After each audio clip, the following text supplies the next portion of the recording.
들으리라. 내가 너를 기뻐하노라 하시니라. 아멘. 새로운 성경을 시작을 할 때는 큐티 책에 앞쪽에 보시면 어느 정도의 역사적인 배경, 또 그 성경에 기록된 배경이나 목적 이런 것들이 있어요. 그래서 28페이지에 그 내용이 나오는데 좀 요약해 드리면, 마가라고 하는 사람은 마가복음 14장 15절에 보시면 예수님께서 제자들과 최후 만찬을 하시잖아요. 그 최후 만찬을 했던 그 다락방, 그 집에 그 큰 집이라고 나오는데 그게 아들이구나라고 하는 것을 알 수 있고요. 예수님께서 이제 부활하시고 성천하시고 난 뒤에 제자들의 모임 장소로 계속 거기가 쓰임을 받게 되었습니다. 초대교회의 유력한 지도자였던 우리가 잘 알고 있는 바나바 있지요. 이 바나바의 생질, 그러니까 조카이기도 하고, 베드로서에 보면 베드로가 굉장히 아꼈던 사람, 내 아들이라고 표현할 만큼 되게 아꼈던 그런 사람이기도 하고, 사도 바울이 1차 전도여행을 하게 될 때 바나바 그리고 바울, 마가가 함께 있죠. 근데 그때는 아직 마가가 되게 성숙하지 못해서 너무 힘든 거예요. 전도여행이. 그 순간에 돌아가 버리게 되죠. 그랬던 사람이기도 하고, 마가복음이 기록된 연대는 베드로 사도가 로마에서 잡혀서 순교했을 때 AD 64년 정도 보거든요. 그때부터 로마가 예루살렘을 멸망시켰던 AD 70년 이 어간 사이에 마가복음이 기록됐다라고 내부적인 증거들 안에서 그렇게 볼 수 있어요. 복음서 중에서 가장 먼저 기록된 복음서가 이 마가복음이어서 마가복음이 다른 복음서에 많이 참고가 되어진 그런 짧지만 되게 간결한 문체들로 말씀이 기록된 그런 성경이기도 합니다. 우리가 잘 아는 네로 황제 있죠. 이 네로 황제가 굉장히 이탈리아 반도를 중심으로 해서 교회를 핍박하고 성도들을 핍박할 때였기 때문에 이 마가복음 전체 내용들은 예수님의 그 공생애들을 잘 담아내면서 성도들을 위로하고 격려하는 그런 이제 핵심적인 메시지가 잘 담겨 있는 그런 복음서입니다. 그래서 이제 그걸 좀 염두에 두시고 네로의 극심했던 박해 속에 있던 그 성도들에게 이 말씀이 가장 먼저 전달되어 저쪽에 원독자예요. 가장 원독자의 상황을 잘 살피는 것이 말씀을 말씀대로 해석해서 내 삶으로 가져와 적용하는 가장 첫걸음이기 때문에요. 그래서 원독자들에 대해서 잘 이해를 갖고 계시면 말씀을 내 말씀으로 봤는데 굉장히 도움이 되어 있습니다. 자, 1절의 말씀이 그렇게 시작됩니다. 하나님의 아들 예수 그리스도의 복음의 시작이라. 이 말씀 자체 저는 묵상하다가 어제 되게 좀 은혜가 있었던 것 같아요. 그러니까 시작이란 단어 있죠. 시작이란 단어. 1절을 거꾸로 보는 게 은혜가 되는 것 같아요. 아르케라는 단어인데 무엇의 시작입니까? 복음의 시작이죠. 복음의 시작인데 이게 누구의 복음이죠? 예수 그리스도의 복음이죠. 그러면 예수 그리스도는 누굽니까? 하나님의 아들입니다. 그죠? 하나님의 아들 예수 그리스도의 복음의 시작이다. 이렇게 되어져 있습니다. 여러분, 복음은 유앙겔리온이라고 하죠. 해서 승리의 소식 또는 기쁨의 소식 이렇게 말하기도 하고, 승리의 소식을 가져온 사람 또는 기쁨의 소식을 가져온 사람을 유앙겔리온 복음이다 이렇게 말하기도 합니다. 이걸 우리에게 적용하면, 자, 우리는 복음을 들은 사람이죠. 근데 우리는 복음을 어떻게 전달하죠? 말로도 전달하죠. 근데 복음을 우리가 전달할 때 삶으로도 전달하죠.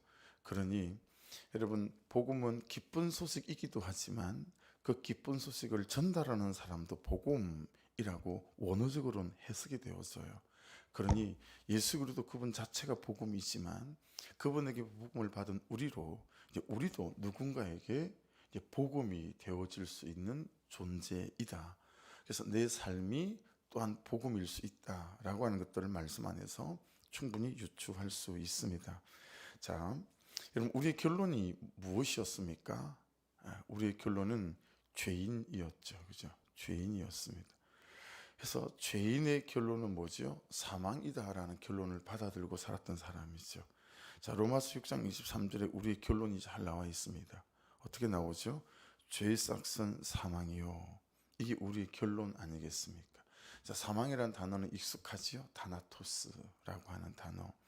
예, 여러분, 다나토스의 두 가지 의미가 뭐죠? 하나는 죽는 것입니다. 그죠? 다이닝. 자, 여러분도 죽고 저도 죽고 모든 사람이 아담의 범죄 위에 다 죽죠. 여러분 몇백 년을 살든 그죠? 900년을 모두셀라처럼 살든 아무 관계 없이 우리는 일단 다 죽는 존재가 되어졌다. 이게 다이닝이죠. 자, 근데 우리에게 훨씬 더 어려운 문제 중에 하나는 이제 being dead라는 두 번째 다나토스의 뜻이에요. 이건 죽어 있음이라는 뜻인 거죠. 이 죽는 것, 이것은 모든 사람이 결국에 죽어야 되는 존재인데 그 죽음의 끝이 아니죠. 요한계시록 20장 11절 15절 말씀에 근거해서 죽음의 뒤에는 반드시 심판이 있다. 지옥과 천국이 있고 생명책에 이름이 없으면 둘째 사망, 영원한 지옥불에 들어간다. 이거 이 시대를 살아가는 성도들은 자꾸 복음에서 제껴 놓으려고 하고 이걸 꼭 유쾌하게 받아들이지 않죠. 그렇지만 죽음 뒤에는 반드시 심판이 있다고 말씀하시는 죽는 것 다이닝에 대한 메시지일 수 있겠죠. 근데 여러분 훨씬 더 고통스러운 지옥은 어딜까요? 살아있는 지옥이죠. 살아가는 지옥입니다. 살면서 당해야 되는 지옥, 살아있으면서 맛보는 지옥 많죠? 많습니다. 예. 겨울이 되어져서 굉장히 추운 때가 되면 저는 17살, 18살 서울에 이제 취직했을 때 사당동에 취직을 했는데 과천 넘어오는 고개가 남태령 고개입니다. 그 남태령 고개를 넘어서면 이제 서울 대공원이죠. 그 남태령 고개를 넘어서기 전에 그 남태령에 그 당시에는 굉장히 고급 단독주택들이 막 지어졌어요. 지금도 있지만 그 현장이 첫날 출근한 날 첫날 거기로 배치를 받았는데 이제 고급 주택이니까 그 당시에 평당 80만 원씩이면 괜찮은 집인 줄을 지었어요.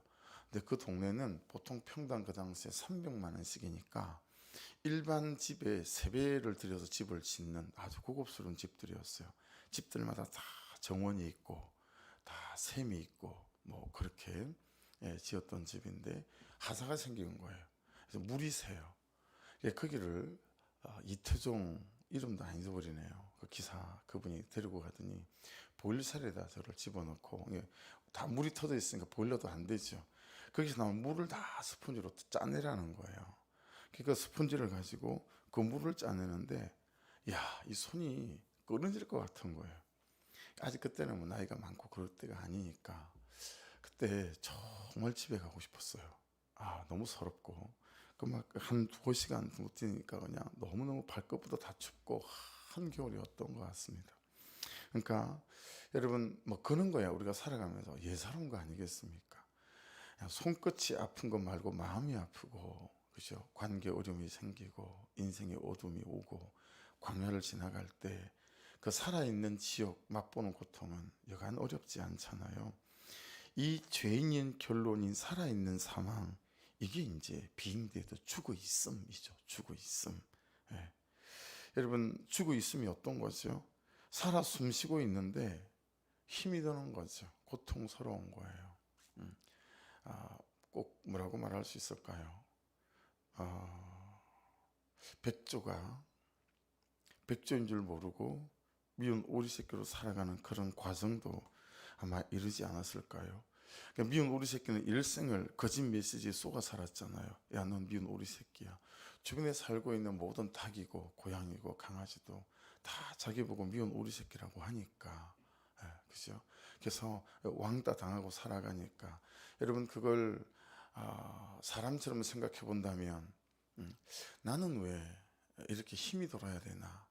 나는 왜 이런 일이 내게 있어야 되나? 뭐 이런 것들이 얼마나 우리를 주고 있음이라고 하는 살아있는 지옥 속에 우리를 놓아둘 때가 많이 있잖아요. 그러니까 일생이 사단이 휘갈겨 놓은 거짓 메시지, 그죠? 이 사단의 거짓 메시지에 낙서에 속아 사는 거죠. 야, 너는 행복할 수 없는 존재고 안 되는 존재고, 절대로 오리도 아니었고 오리일 수도 없었지만 주변에서 다 자기를 미운 오리 새끼라고 하니까, 그죠? 자신도 미운 오리 새끼처럼 살아가는 거죠. 여러분, 미운 오리 새끼가 더 어려웠던 건 어떤 거죠? 주변에서 다 미운 오리 새끼라고 하니까 자기 스스로도 미운 오리 새끼라고 아는 거죠.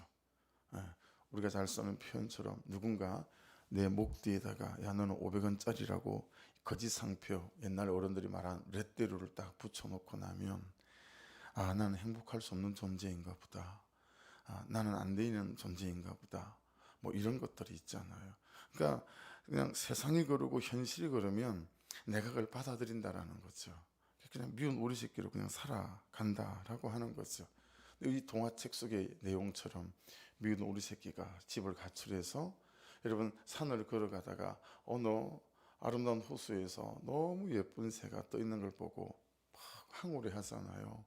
근데 자기가 너무 가까이 가서 보고 싶은데 가까이 가니까 이 아름다운 새가 호수 바닥을 차고 하늘로 비상에서 날아 올라가는데, 야, 세상에 저만치 예쁜 새가 있나 싶은 거죠. 그리고 자기 자신의 신세가 한탄되어져서 그 호수에 다다랐는데, 방금 본 그 새가 호수에 또 한 마리가 있더라는 거 아니겠어요? 그리고 분명히 날아오러 갔는데 다시 눈을 쏟고 다시 호수바닥을 이렇게 쳐다보는데, 그때서야 그 물에 비친 자기 모습을 보게 된 거 아니겠어요? 아, 내가 미운 오리 새끼가 아니고 백조였구나. 복음이라는 게 어떤 거죠? 이런 복음이라는 게 내가 하나님의 자녀라는 사실을 알아가는 것이고, 복음이라는 것이 예수 그리스도 안에서 이 사망의 결론을 가진 내가 다시 살아나는 결론을 붙잡게 된 인생이라고 하는 것을 아는 것, 이게 굿 뉴스고 복음 아니겠어요? 나를 사랑하시는 하나님이 계시고 나를 사랑하시는 그 하나님이 나에게 놀라운 계획을 갖고 계신다라고 하는, 이게 복음 아니겠어요? 이 모든, 여러분, 주변에서 그날 이후로 아무리 야, 넌 미운 오리 새끼다라고 한들 미운 오리 새끼가 자기를 미운 오리 새끼로 받아들이겠어요? 자기가 봤잖아요, 백조라는 것을. 여러분, 성령 세례가 임하고 성령 충만이 임하게 될 때 이 미운 오리 새끼가 백조인 줄 알아가고 그때부터 새로운 삶이 시작되어지는 줄로 믿습니다. 그러니 이렇게 질문해 보시면 돼요. 나는 이 복음이 시작된 사람인가? 라는 거죠. 나는 이 복음이 시작된 사람인가? 우리 부부 관계는, 우리 가정은, 우리 자녀들 안에는 이 복음이 시작된 사람인가? 오늘 묵상 간증도 뒤에 잘 좀 읽어보십시오. 네. 이분도 그렇게 고백하더라고요. 그때부터 우리 가정에 복음이 시작됐다. 여러분, 미운 우리 새끼가 자기가 백조란 사실을 아는 그 순간부터 복음이 시작된 거 아니겠어요? 이 죽을 수밖에 없는 사망의 결론을 가진 우리가 영원히 사는 그런 결론을 붙잡게 된 것, 이게 여러분 복음이 시작되어지는 것 아니겠습니까? 그렇죠? 그냥 죽어 있음, 비잉대도였던 우리의 결론을 바꾼 것, 죽음이었던 우리의 결론을 살아있음으로 바꾼 것, 이게 복음입니다. 그렇죠? 예수 그리스도의 복음입니다.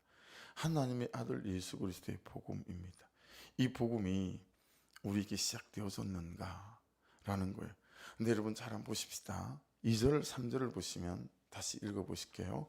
선지자 이사야의 글에 보라, 내가 내 사자를 내 앞에 보내노니 그가 내 길을 준비하리라. 자, 이사야에 있는 말씀인데 그냥 우리 말씀으로 가져와 적용해 보십시다. 여러분, 어떤 사람이 비잉대도 죽어 있었어요. 복음을 들었어요. 자, 그래서 살아나게 됐어요. 자, 그때부터 이 사람은 그 삶 자체가 복음일 수 있죠. 그렇죠? 여러분, 내 주변의 사람들에게 어떻게 그들에게 이 비잉데드에서 살아나는 삶으로 준비시킬 수 있을까요? 그것은 내가 내 죄만 보고 걸어가면 됩니다. 할렐루야. 그러면 내 주변에 있는 모든 사람들에게 이 복음을 준비시킬 수 있는 인생이 될 수 있을 줄 믿습니다. 복음이 어떻게 전달되죠? 3절을 보십시오. 광야에 외치는 자의 소리가 있어. 여러분, 세례 요한이 제사장이란 말이에요. 계열이. 여러분, 이스라엘은 제사장들은 그냥 대대손손 귀족 가문이에요.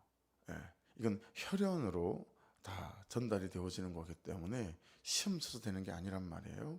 그래서 우리가 잘 아는 예수님을 핍박했던 사두개파, 이 사람들은 귀족 중의 귀족들이었어요. 사두개파는 귀족 중의 귀족들이고요. 조선시대로 말하면 이제 새로운 그런 권력이 만들어진 게 바리새파이거든요. 여러분, 근데 바리새파 이런 사람들은 제사장 계열에는 접근도 할 수 없을 만하게 귀족층이에요. 근데 그런 사람이 광야에서 지금 예수님을 외치는 거잖아요. 광야에 외치는 자의 소리가 있어 이르되 너희는 주의 길을 예비하라, 그의 오실 길을 곧게 하라, 기록된 것과 같이. 그래서 여러분, 세례 요한은 그 뒤에 보십시오. 6절에 낙타 트롯을 입었대요. 그죠? 그리고 허리에 가죽띠를 띄었대요. 그리고 메뚜기와 석청을 먹었답니다. 이 에스네파가 살았던 데를 이스라엘에 있을 때 가봤어요. 정말 메뚜기 소리만 들려요. 떼떼떼떼떼떼 나무 한 그루 같고요. 그냥 30cm쯤 되는, 제가 시골에 살았을 때는 이걸 논에 자라는 독사풀이라고 불렀어요. 가을에 이제 가을 거지를 다 하고 나면 논에 이 독사풀이 자라요. 근데 그런 것들만 있고요. 떼떼떼떼 메뚜기 소리만 나고, 야, 이 메뚜기 잡아먹고 세례 요한이 살았겠구나. 여기에 있는 바위 사이에 있는 그 석청 그거 먹고 살았겠구나. 뭐 이런 거죠. 그런 삶을 이분이 사시면서 예수님의 오심을 예비했다라고 하는 것입니다. 그러니까 여러분, 광야 같은 내 삶에서 내 죄가만 보고 가는 사람. 그 다음 말씀 보십시오. 5절, 온 유대 지방과 예루살렘 사람이, 4절을 보겠습니다. 세례 요한이 광야에 이르러 죄사함을 받게 하는 회개 세례를 전파하니.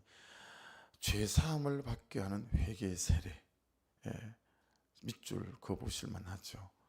또 5절 보십시오. 온 유대 지방과 예루살렘 사람이 다 나아가 자기 죄를 자복하고 요단강에서 그에게 세례를 받더라. 여러분, 나의 죄를 볼 줄 알고 말씀 안에서 그 나의 죄를 붙잡고 자복하는 사람, 그렇죠? 그리고 그 복음 앞에서 회개하고 통회하고, 그리고 결국은 여러분 8절을 보십시오. 나는 너에게 물로 세례를 베풀었거니와 그는 너에게 성령으로 세례를 베푸시리라. 여러분, 그들이 성령으로 세례를 받기까지 나의 죄를 보고 이 걸음을 걸어가면 그 또한 자기 죄를 보고 이 걸음을 걸어가, 여러분, 예수 안에서 복음의 권세와 능력들을 경험해가는 우리의 인생이 되고 가정이 되어져 갈 줄로 믿습니다. 할렐루야. 그래서 여러분, 이제 여러분이 복음이시고 말씀에 비춰서, 이게 조금만 잘못 들으면 그죠?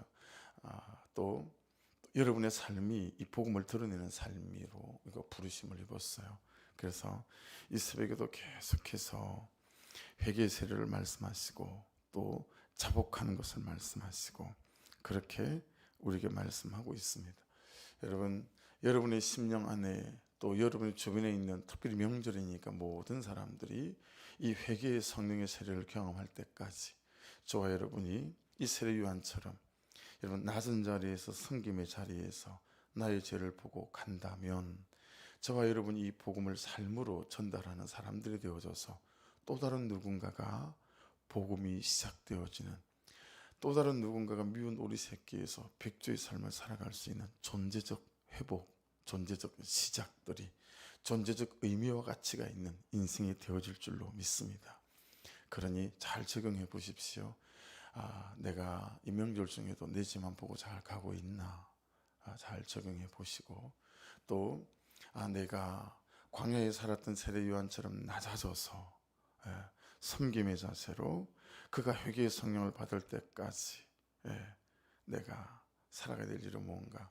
그 묵상간정 보시면 제게 묵상간정에 저는 어제 은혜도 받고 하나님이 제게 말씀하시는 음성이 있었어요. 이 박찬숙이라고 하는 이분이 제일 묵상을 하다가 은혜를 받았던 게 그 부분이더라고요. 머리바 아시죠? 머리바. 그 머리바에서 물이 없어서 막 불평하는 이스라엘 백성을 하나님 책망하지 않으시고, 하나님이 모세한테 야 바위를 쳐라, 그 물이 날 거다. 근데 모세 입장에서는 이스라엘 백성들이 너무한다 싶은 거죠. 니들이 인간이냐? 야, 홍해를 받고 지금까지 불기둥 구름기둥을 보고 오고 있으면서 니들이 도대체 인간이냐?